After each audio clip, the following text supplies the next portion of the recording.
자, 이제 5장 유형자산 갈 건데 우리 앞에서 했던 게 재고자산 순환과정 하나 했고 하나하나의 계정 과목들 유동자산, 유동부채를 했고 재고자산을 했고 유형자산을 들어가야겠다, 그죠? 유형자산 들어가기 전에 우리 앞에 했던 거 한 번 더 보도록 하죠.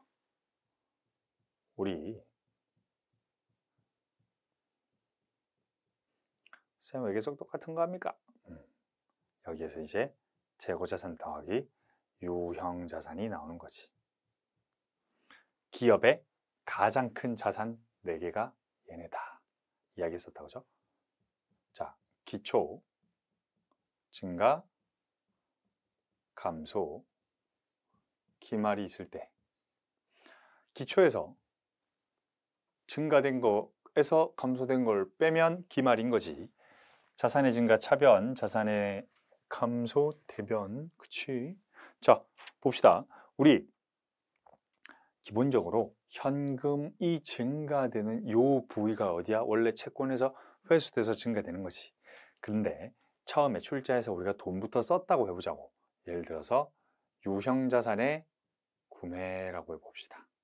혹은 재고자산의 유형자산 혹은 재고자산의 구매인 거지. 그러면 얘들은 유형자산으로 한정해서만 보면 유형자산은 언제 구매된다고? 구매로 증가되는 거죠.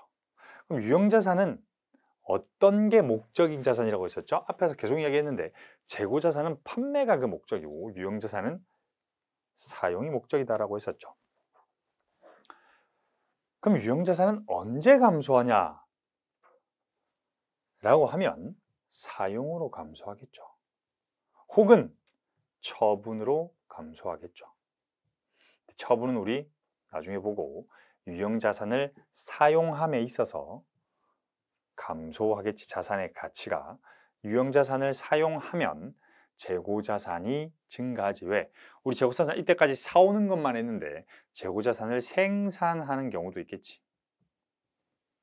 이 생산한 걸 판매하면서 재고자산이 감소할 거고 판매한 이 재고자산이 이 채권의 증가가 되니까 여기가 매출로 인해 증가하고 회수로 인해 채권이 감소하고 이 회수된 게 현금을 증가시키고 다시 이 현금으로 유형자산이랑 재고자산의 원재료를 구매해서 요렇게 그러니까 매입 또는 생산이지. 이 사이클이 회사의 사이클이라는 거잖아요, 그죠? 근데 우리는 이때까지 하나하나 배워갔던 거죠. 뭐 배웠어요? 재고자산의 매입을 배웠고요. 재고자산의 매출 원가를 배웠고요. 채권이 증가하는 이유와 채권이 감소하는 이유. 그리고 포인트로 여기에서 손상을 배웠던 거지. 여기에서도 손상을 배웠지. 그럼 여기에서도 뭐가 있겠네. 여기에서도 손상이라는 게 있는데 얘는 중국팩에서 좀 배우자. 얘도 있어. 근데 중국팩에서 배우도록 하자. 그럼 재고자산의 손상을 우린 저가법이라고 했고 채권의 손상을 손실충당금이라고 불렀는데 유형자산의 손상은 똑같이 손상차손이라고 부릅니다. 그러나 중국팩에서 보자. 그럼 어디까지만 보자? 얘랑 유형자산은 특이하게 여기에서 평가하는 게 2가지인데 재평가라는 평가가 있고 손상이 있더라. 얘는 중국팩에서 보고 요 평가 정도는 볼 것이다. 기말에 하는 거지. 결산수정 분계 때 요걸 볼 거다라는 거죠. 자, 유형자산은 뭐다? 사용할 목적인 자산이더라. 그죠? 자, 그러면 유형자산은 사용할 목적으로 보유하는 물리적 형태가 있는 자산으로서 한 회계 기간을 초과하여 사용할 것이 예상되는 자산이다 라고 했었고 재고자산은 판매 목적, 유형자산은 사용 목적이라고 했었다. 똑같은 토지인데 완전 동일한 토지인데도 걔를 판매 목적으로 보유하는 경우는 재고자산일 거고 사용 목적으로 보유하면 유형자산, 시세 차익을 목적으로 하면 투자부동산인데 우리 투자부동산은 중국회사 회계에서 다루도록 하겠습니다. 그죠? 자, 그럼 우리 유형자산에 대해서는 뭐부터 배울 거냐? 아까 뭐 했어? 사는 것부터 배우는 거지. 우리 재고자산도 우리 사는 것부터 배운 게 아니라 재고자산은 평가부터 배웠지. 실지재고조사법 계속 배웠고. 왜? 살 때도 회계 처리가 조금 달라지기 때문에 실지재고조사법과 계속기록법으로 배웠던 거죠. 그리고 나중에 살 때 회계 처리를 배웠다. 근데 유형자산의 경우에는 우리 사는 것부터 좀 보자라는 거지. 살 때 어떻게 사냐? 첫 번째로는 외부에서 살 때가 있겠지. 그러니까 유형자산을 외부에서만 사는 거 아닌가요? 만들 수도 있겠지. 예를 들어서 건물을 살 수도 있지만 건물을 만들 수도 있겠지. 자, 외부에서 사는 경우에 유형자산의 취득원가는 경영진이 의도하는 방식으로 어디서 많이 봤는데, 자산을 가동하는데 필요한 장소와 상태 이렇게 하는데 어디서 많이 봤다, 그지? 거의 재고자산과 유사하다. 필요한 장소에와 상태에 이르게 하는데 직접 관련되는 원가를 포함한다라고 하는 거지. 한마디로 회계에서는요, 자산을 취득할 때 직접 관련 원가는 포함해라, 자산 금액에. 이렇게 적혀 있다고 보시면 돼요.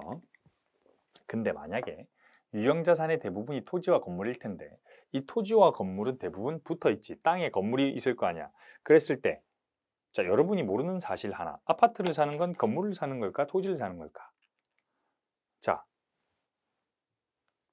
아파트를 샀어. 여기 한 동을 이렇게 샀어. 이렇게 샀어요. 요걸 샀어. 건물 사는 건가요? 아니에요. 건물도 사는 건데요. 여기에, 그러니까 아파트의 토지가 여기부터 여기까지래. 그러면 내 지분이 요만큼은 있어. 요걸 이제 토지 요만큼을 내 토지라고 하는 거예요. 그러니까 아파트 한 채에는요, 토지의 일부분이 조금 딸려 있어요.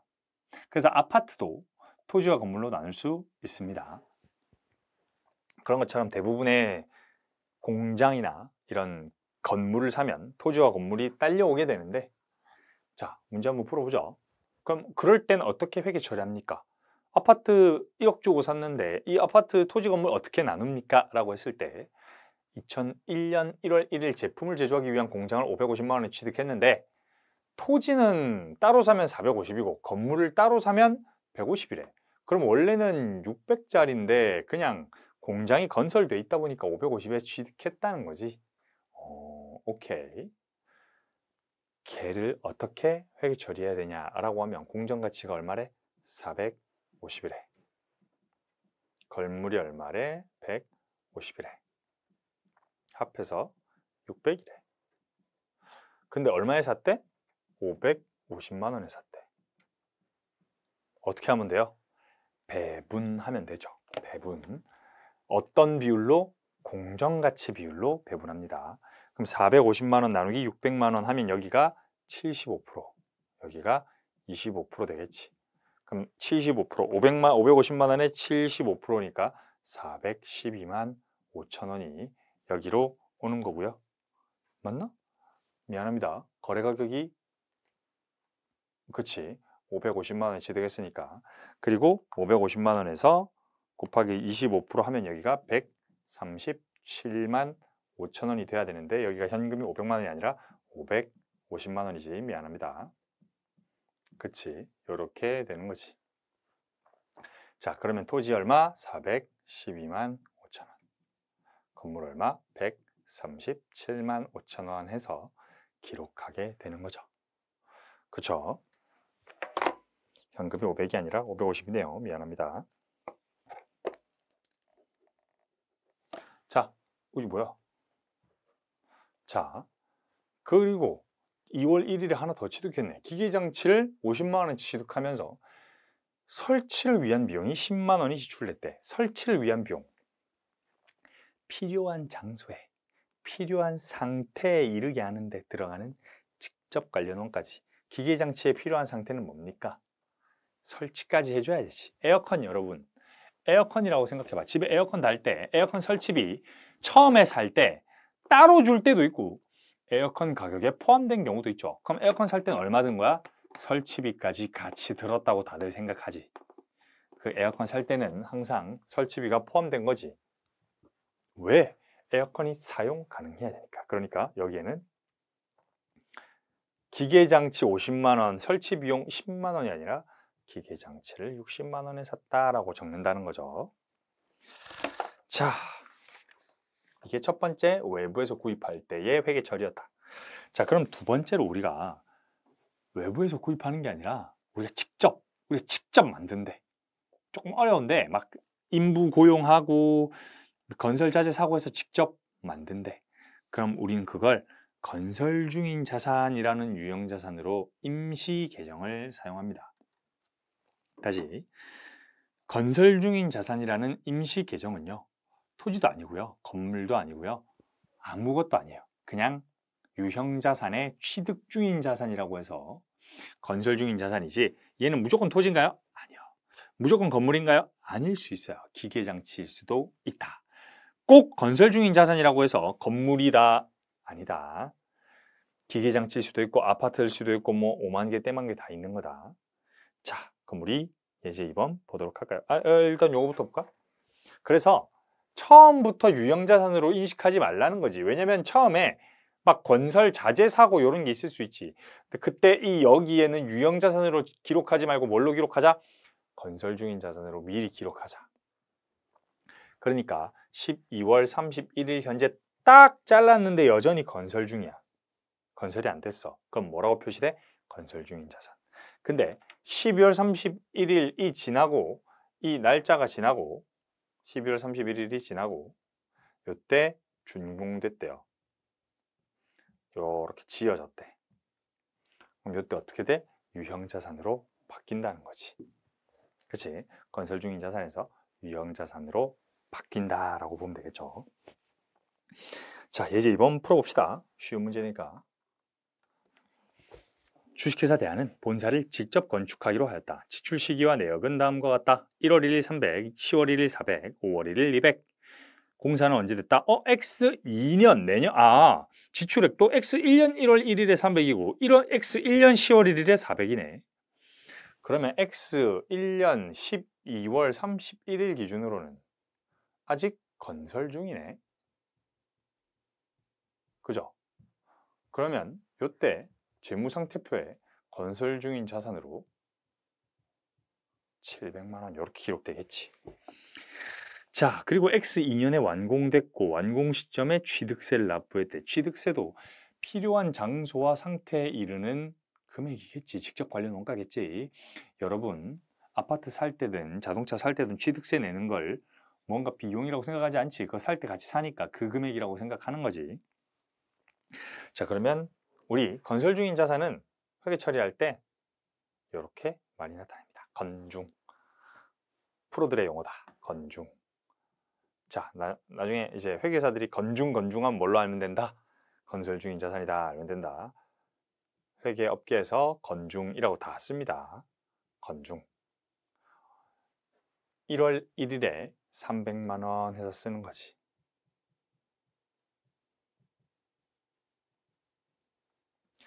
간단하죠. 언제까지 건중이라고? 완공되기 직전까지 모든 비용은 건중으로 기록한다. 그렇죠?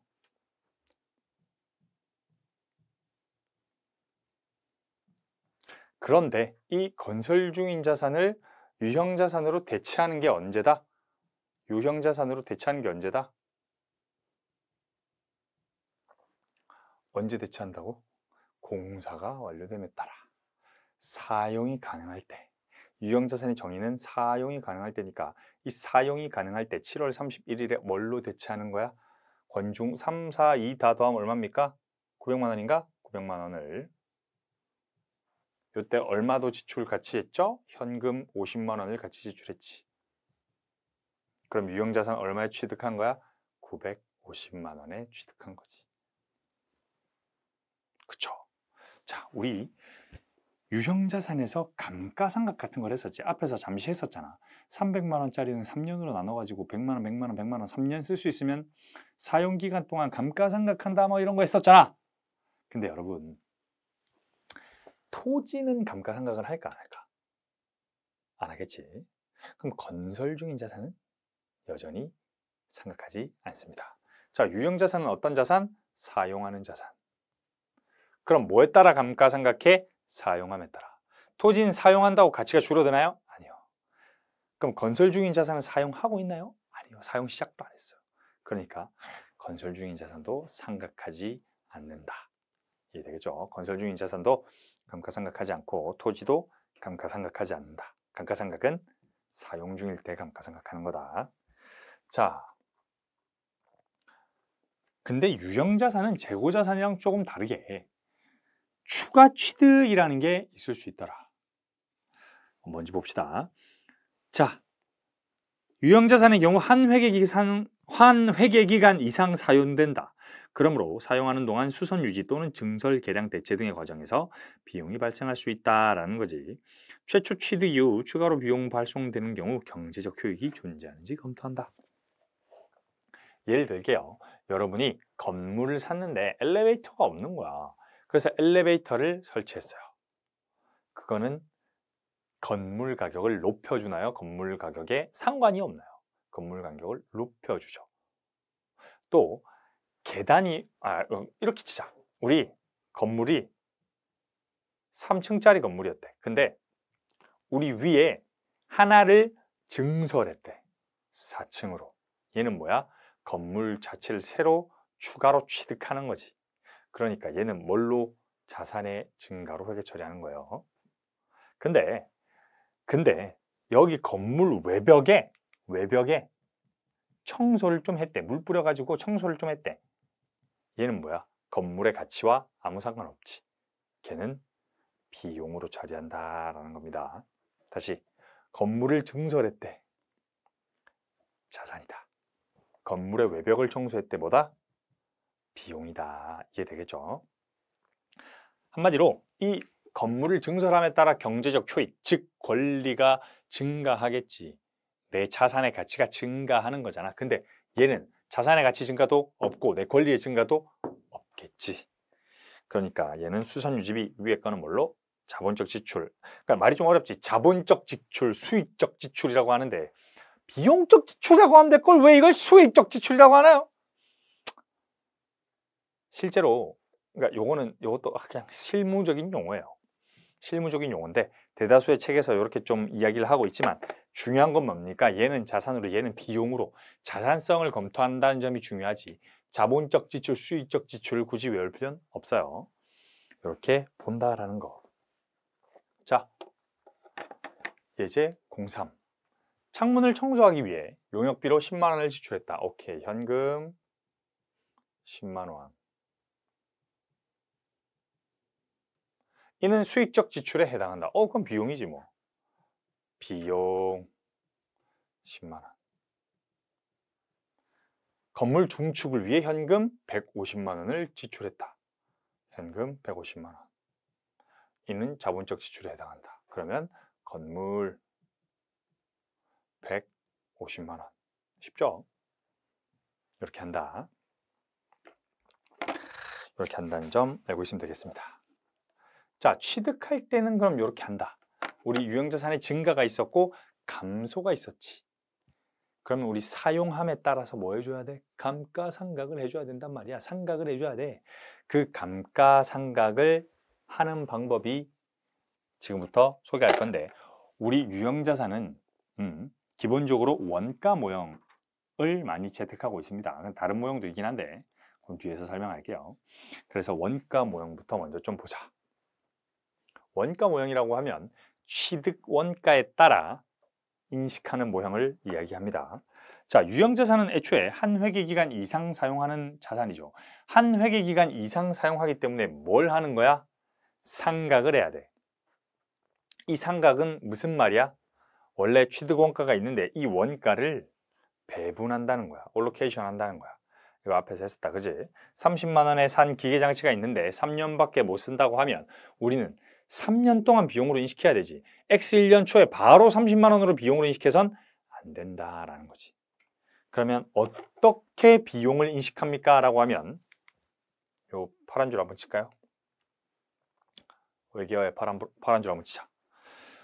유형자산의 경제적 효익이 소멸되는 행태를 반영한 합리적인 방법으로 배분된다라고 하는데, 자, 경제적 효익이 소멸되는 형태래. 한마디로 사용하는 만큼을 반영한 합리적인 방법으로 배분하래. 그 합리적인 방법이 여러 가지가 있는데 그 방법을 뒤에서 보도록 좀 하죠. 자, 오케이. 그런 방법으로 하라는 걸 알겠어. 그러면 우리 그 분배한 비용의 이름을 뭐라고 한다 그랬지? 감가상각비라고 했고, 이 분배한 금액을 우리 30만 원 이대로 바로 적나? 30만 원을 10만 원 깎아가지고 20만 원 이렇게 적었었나? 이렇게 적는 거 아니라 했다. 이렇게 적는 게 아니라 감가상각 누계액을 항상 적어준다 라고 이야기했다. 그죠? 자, 감가상각을 계산하기 위해선 세 가지 요소가 필요하대요. 뭐가 있다? 감가상각 대상금액, 내용연수, 감가상각 방법이 있다라고 하는데, 우리 여기 위에서 말하는 유형자산 경제적 효익이 소멸되는 행태를 반영한 방법이 뭐야? 감가상각 방법을 말하는 거예요. 왜냐하면 어떤 자산은, 예를 들어서 여러분 광산 채굴권 같은 게 있다고 쳐볼게요. 10만 톤을 채굴할 수 있는 그런 광산을 샀어요. 10만 톤만 채굴하면, 예를 들어서 금광이라고 쳐자. 10만 톤을 채굴하면 더 이상 채굴할 수가 없대. 그러면 그 광산은 3년간 사용한다고 3년으로 뿌려야 될까? 3년 중에 1년은 9만 톤 채굴했고 나머지 2년 동안 1만 톤 채굴했으면 그런 채굴량에 따라 비용을 배분해야 될까? 그런 문제입니다. 뒤에서 볼 거야. 감가상각 방법에. 그럼 그게 뭐야? 이 효익이 소멸되는 행태지. 어떠한 자산은 매년 사용할 수도 있고, 그치? 매년 평균적으로 사용할 수도 있고, 어떠한 자산은 요때 사용을 집중적으로 했다가 요때 사용 요만큼 하고 요때 사용을 요만큼 하고, 요런 자산도 있을 것이다. 그걸 반영해라 라는 게 감가상각 방법이다 라고 한 거죠. 자, 그럼 내용연수는 뭐냐? 내용연수가 내가 사용할 연수, 예를 들어 3년간 사용하고 폐기 처분할 것 같으면 3년, 한 50년 사용할 수 있을 것 같으면 50년. 그래서 건물도 내용연수가 다 조금 다릅니다. 예를 들어서 목조로 지은 건물이다. 여기가 통나무집이래. 통나무집이래. 근데 좀 대충 지었대. 이런 건 10년만 해도 다 무너진다 해서 10년으로 잡을 수 있겠죠. 근데 콘크리트로 지은 엄청 단단한 건물이래. 콘크리트로 이 그림 진짜 그리질 말든가. 그죠? 콘크리트로 지은 단단한 건물이래. 그러면 40년을 쓸 수 있겠다. 그렇게 내용연수를 산정한다. 누가? 기업이 산정하는 거예요. 자, 그리고 감가상각 대상 금액이라는 게 나오는데, 우리 감가상각 대상 금액이라고 하면 아까 말했던 그 30만 원을 만약에 구매를 한 시점으로부터 3년간 사용한다고 하면 내용연수는 3년이 될 거고요. 취득원가는 얼마가 돼요? 30만 원이 되겠죠. 그쵸? 아까 우리가 썼던 방식이 정액법인데, 그 정액법이라는 놈은요, 어떻게 계산된 건지 한번 보자고. 30만 원이 10만 원씩 배분됐다는 건 요때 잔액이 빵이라는 거지. 그러니까 요게 20만 원, 요때 10만 원 잔액을 요때 빵원이 된다는 거지. 3년 뒤에 가치가 없을 거라는 거지. 그럼 얘를 뭐라 불러? 잔존가치라고 부릅니다. 잔존가치. 근데 if 여러분 기계장치를 3년 하고 3년 동안 사용하고 15만 원에 팔 수 있대. 그럴 수 있겠지. 기계장치를 3년 동안 사용한다고 해서 꼭 빵원에 팔라는 보장은 없는데 누가 15만 원에 사준다고 확실하게 이야기한 거야. 그럼 내가 3년간 얼마 뿌려야 돼? 30만 원 다 뿌리나? 15만 원만 뿌려야 되죠. 그러니까 여기가 비용이 5만 원씩 뿌려지게 되겠지. 왜요? 아니 3년 뒤에 15만 원 준다며. 그러면 이때 가치가 15만 원이라는 거잖아. 그러면 난 사용한 건 15만 원어치만 사용한 거지. 그러니까 여기가 25만 원, 여기가 20만 원 이렇게 되겠지. 한다. 1년에 5만 원씩 사용한 개념이 되겠지. 요걸 뭐라고 한다? 요때 사용이 끝나는 시점, 존재하는 가치를 잔존가치라고 한다. 그럼 감가상각 대상금액이라는 건 뭡니까? 라고 하면 자, 이 3년간 총 감가상각액이 15만 원이지. 그 금액은 어떻게 구했어? 취득원가에서 잔존가치를 빼서 구한 거지. 취득원가에서 잔존가치를 차감한 금액을 말하는 거지. 그러니까 우리 감가상각 대상금액이라는 건 사용의 마지막 시점까지의 감가상각비 총액을 말하는 것과 동시에 취득원가에서 잔존가치를 차감한 금액이다. 다시, 감가상각 대상금액이라는 건 감가상각비의 예상 총액과 동일한 개념이다. 동시에 취득원가에서 잔존가치를 뺀 개념이다. 말이 좀 어렵죠? 그러니까 산 금액에서 이 정도에 팔 수 있대. 이 정도에 샀는데 이 정도에 팔 수 있대. 그러면 내가 사용한 만큼은 이만큼이잖아. 그지? 아니, 중고차를 예를 들어서 여러분이 중고차 5천만 원에 샀대.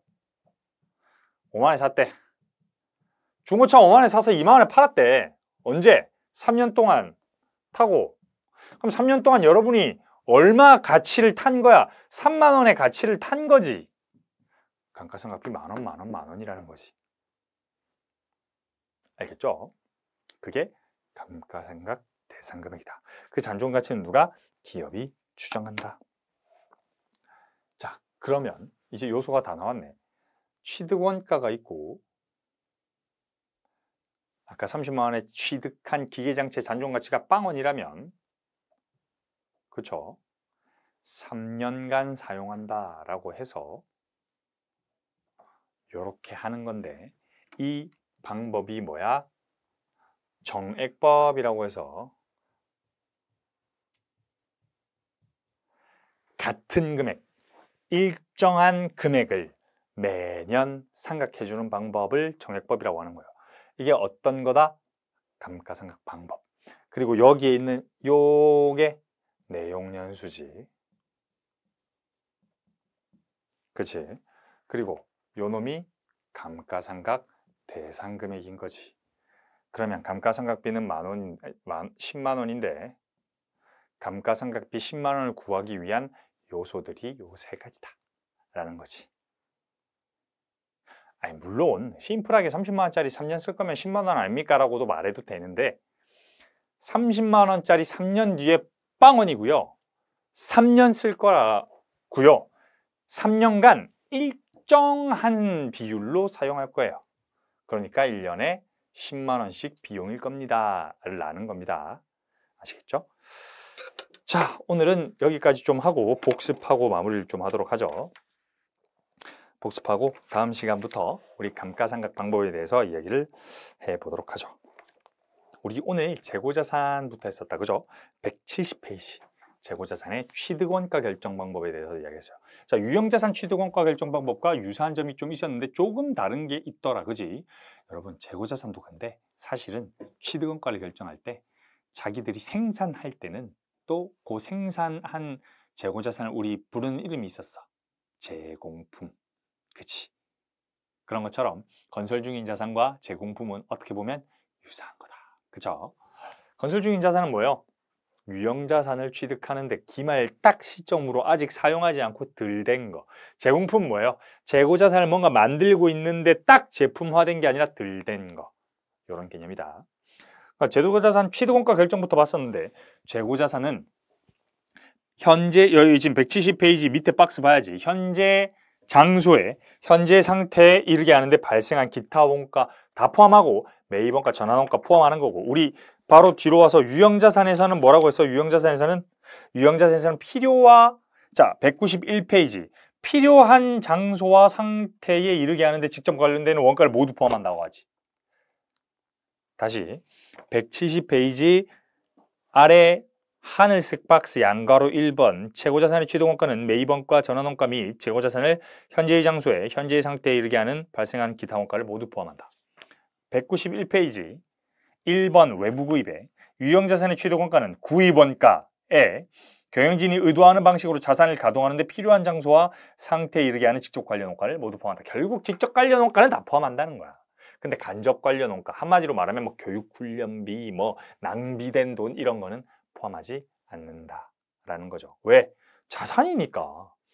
자산의 가치를 부여하기 위해 산 놈들은 자산 가격을 증가시키는데 걔가 아니라 그거 사러 가는데 밥 먹고 그거 사러 가는데 끄장꼬장 하면서 막 그런 거는 다 포함이 안 된다. 낭비된 원가들이나 필요한 보관 원가가 아니라 필요 없는 보관 원가나 얘들은 자산 금액에 포함되지 않는다라는 거죠. 그리고 우리가 실질적으로 이 상품을 살 때 상품을 그냥 사는 게 아니라 애누리를 받기도 하고 할인을 받기도 하고 반품을 하기도 한데 걔들을 싹 다 반영해 주라는 거지. 그러니까 상품이라는 걸 우리가 매입이라고 기록하는데 실제 총 매입에서 애누리도 받고 할인도 받고 반품도 할 거라는 거지. 그지? 그걸 우리 뭐라고 했다? 순매입. 근데 여기서 필요한 점 하나가 있었다. 운임이 있었는데 매입 운임은 매입액에 가산하더라. 반대로 매출은 똑같이 할인해주고 애누리 해주고 반품 받으면 순매출액이 적히는데 매출 운임은 판매 관리비로 적히더라. 요거 이야기했었다. 그죠? 자, 그리고 우리가 연습 문제를 한번 풀어봤죠. 재고자산 한 번만 더 복습하자. 재고자산은 기본적으로 수량 결정 방법과 단가 결정 방법으로 나뉘더라. 수량 결정 방법은 우리 페이지 어디 좀 펴놓을까? 페이지 복습 페이지 169페이지 한번 펴면서 볼까요? 자, 수량 결정 방법은 실지재고조사법과 계속기록법이 있더라. 실지재고조사법은 매입할 때는 상품 기록하지 않고 매입이라는 계정을 좀 쓰는데 실질적으로 상품이라고 써도 상관없더라. 근데 이 매입할 때 우리가 뭐 한 거야? 취득원가 결정 방법에 대해서 금방 공부한 거지. 매입으로 적을까 아니면 비용으로 적을까를 금방 공부했던 거죠. 오늘 공부했던 거죠. 그리고 매출할 때 매출원가를 적는다 안 적는다? 수량결정 방법에서 실지재고조사법은 기말재고를 먼저 결정하는 거고 기중에 팔린 걸 세지 않기 때문에 매출원가 자체를 매출했을 때 적지 않는다. 그러니까 기중에는 상품의 대변이 텅텅 비어있다. 기중에는. 그지? 전기도 안 했을 거고 분계도 안 했을 거니까. 기말에 뭐부터 계산한다? 기말재고부터 계산한다. 그러니까 결산 수정 분계에서 기초에 있던 상품과 단기 매입 상품 합쳐서 우리 판매 가능 재고를 다 팔았다고 가정한다는 것이 매출원가로 다 팔았다고 가정하고 그 중에 남은 재고자산을 세고 단가를 결정한다는 거지. 단가를 결정해서 남은 재고자산만큼 매출원가가 아닙니다 라고 적는 게 실지재고조사법이라는 거죠. 자, 계속기록법은 뭐였죠? 살 때마다 매입으로 기록하는 게 아니라 상품으로 기록을 하고 상품으로 기록한 뒤에 우리가 팔 때마다 단가가 필요했어. 그렇기 때문에 이동평균법 같은 경우 팔기 직전까지 쌓여있던 매입할 때마다 평균이 계속 바뀌었는데 팔기 직전까지 쌓여있던 요 단가를 계산하는 거였다. 그렇죠? 자, 그리고 매출을 할 때 원가가 기록되니까 비용도 계속 기록되고 상품의 감소도 기록되니까 계속 기록되고 기말에 상품 금액이 남아있는 게 보이는 거지. 그치? 기말에 보이는 거다. 그러니까 판매 재고에 대해선 회계 처리가 존재하지 않는 거였다. 그렇게 단가 결정 방법도 몇 가지가 있다. 세 가지가 있다. 개별법이 있고 또 뭐가 있어? 선입선출법, 평균법 이렇게 세 가지가 있는데 개별법은 별도로 공부하진 않는다. 잘 사용하지 않는다라고 했고 선입선출법 같은 경우에는 실지재고조사법을 쓰던 계속기록법을 쓰던 똑같다고 했다. 선입선출법은 먼저 들어온 재고자산이 먼저 나가고 맨 마지막에 샀던 재고자산이 기말재고자산이 된다라고 했었죠. 요 라인이 실지재고 먼저 하든 계속기록 먼저 하든 라인이 바뀌는 경우는 없기 때문에 금액은 동일하다라고 했었고 평균법이 조금 달랐지. 평균법은 가중평균법이 총평균법과 이동평균법으로 나뉘는데 총평균법이라는 건 기말에 하는 거지. 기말에. 여기에서 하는 거지. 이동평균법은 그때 잘라서 하는 거지. 왜? 그때그때 매출할 때마다 단가를 알려줘야 되기 때문에 그렇게 진행을 했었다라는 점. 그리고 우리가 뭐 배웠어요? 수량 감소와 단가 감소를 배웠는데, 수량이 감소하는 경우는 재고자산이 실제로 사라진 경우다. 실제로 사라진 경우에는 상품의 감소를 기록해줘야 되기 때문에 대변에 상품 감소를 적지만, 단가가 감소했다는 정보는 어떤 정보야? 외부 정보 이용자한테 우리가 원가 이 정도에 샀는데 그 금액이 못 팔 것 같아 를 가태를 적어주는 거지. 수량 감소는 수량 감소는 뭘 말해주는 거야? 우리 재고 이거밖에 없어. 단가 감소는 못 팔 것 같아. 그러니까 단가 감소는 자산의 차감 계정을 사용하고 수량 감소는 직접 차감해버리는 거라고 했었다. 그리고 감모 손실, 평가 손실이 있었는데, 감모 손실과 평가 손실은 IFRS에서 비용으로 하라고 하지. 비용은 뭐야? 매출원가, 판매관리비, 영업의 비용이 있는데 어떤 비용으로라고 하는 말이 전혀 없었다. 그쵸? 그렇기 때문에 문제에서 제시하는 대로 풀어주면 되는데, 일단 첫 번째, 판매된 재고는 무조건 우리가 매출원가로 보는 거지. 근데 감모 손실 중에 정상 감모 손실, 비정상 감모 손실 만약에 나뉜다고 하면 나눠서 계산을 해주면 된다. 뭘로? 수량 감소로. 그러니까 항상 감모 손실은 수량 감소와 동일하지. 그러니까 감모 손실은 수량과 단가로 계산이 되지. 상품이 감소한 그대로잖아, 매년. 근데 평가 손실은 기초평가 충당금에서 기말평가 충당금으로 변하는 금액이기 때문에 가운데 있는 얘는 수량과 단가로 찢는 애가 아니라 그랬다. 평가 충당금은 수량과 단가로 찢을 수 있겠으나 가운데 있는 얘네는 평가 손실은 수량과 단가로 찢을 수 없다 했었다. 그죠? 그리고 저가법 할 때 여러분이 개정 과목 2개를 처음으로 합쳐봐서 되게 헷갈렸을 수 있을 거라 생각을 하는데, 개정 과목을 2개를 합치는 과정이 있었다.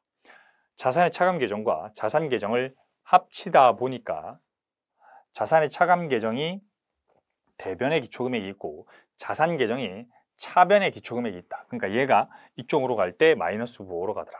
그리고 여기에 기말 계정이 있는데 얘가 1로 갈 때 마이너스 부호로 가더라. 여기에 있는 자산의 차감 계정이 증가하는 애는 여전히 여기 있는데 그 이유는 뭐다? 자산을 감소시키기 때문이다. 자산의 차감 계정의 대변은 자산을 감소시키지. 자산의 대변은 자산의 감소. 자산의 차감 계정의 대변도 순자산에선 감소지. 자산의 감소. 당연한 거야. 그죠?